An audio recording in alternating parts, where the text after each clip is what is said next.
In this video, we are going to take a look at the People section of CemTrax. The People section comes up by default when you open the program. It can also be selected by selecting the People tab from the navigation menu.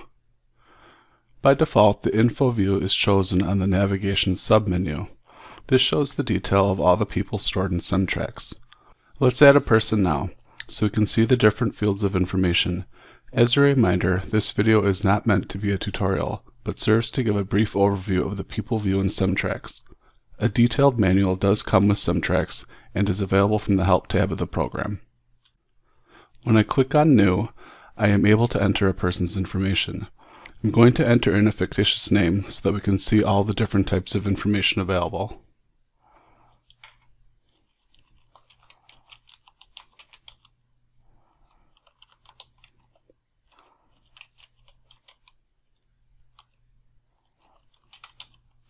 As you can see, when I type the first, middle, and last name, the name as a whole name appears a little bit lower down in the screen.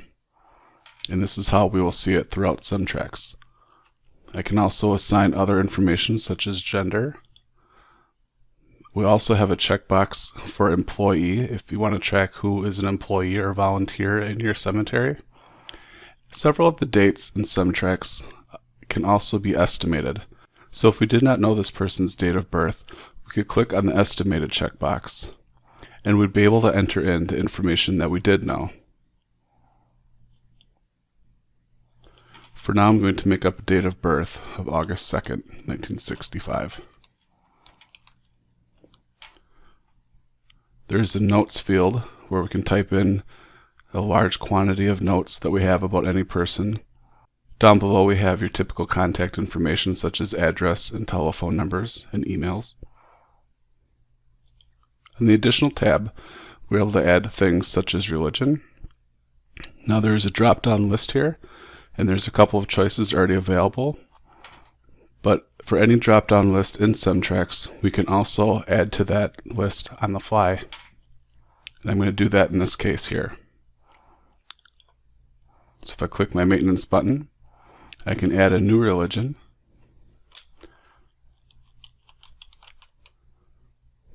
save it, and then when I close, it'll already be selected for this person. There's another field here called Member. This can be relabeled as you see fit for your cemetery. Many townships would like to track if the people in the cemetery are residents or not. Some churches like to track if people are parishioners or members of their congregation. And as you can see, you can also track other information such as occupation and the status, whether they are married, single, widowed, divorced, or any other status you wish to add. For this person, we're going to choose their spouse.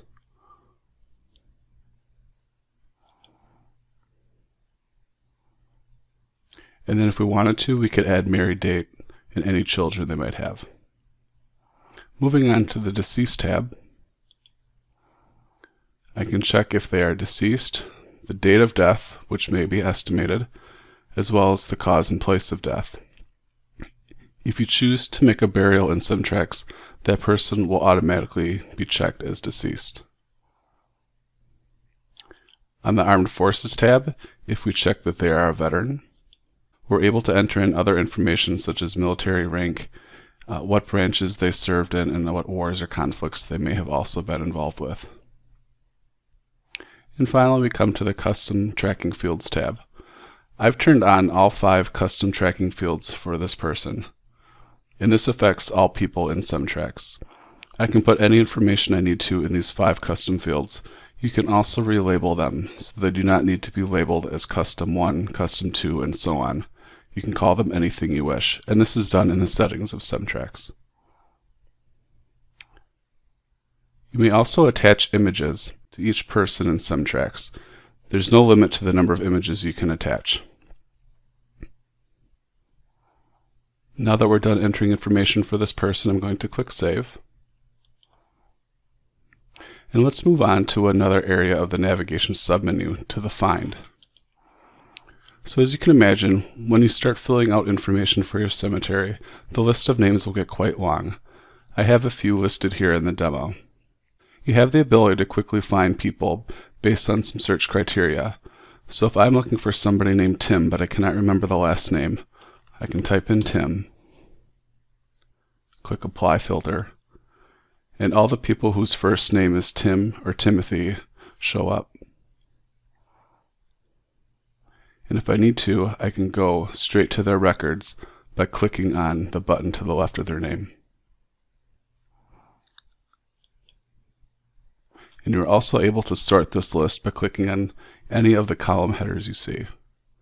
So they can go alphabetically in ascending, descending, or back to the default status. In the navigation submenu, there are also other lists where we can see those people who are owners, those people who are deceased, any veterans that are in the system. We may also see a list of the employees. You can also attach documents to employees. In this case, you can see that under my name, we have an employee application on file.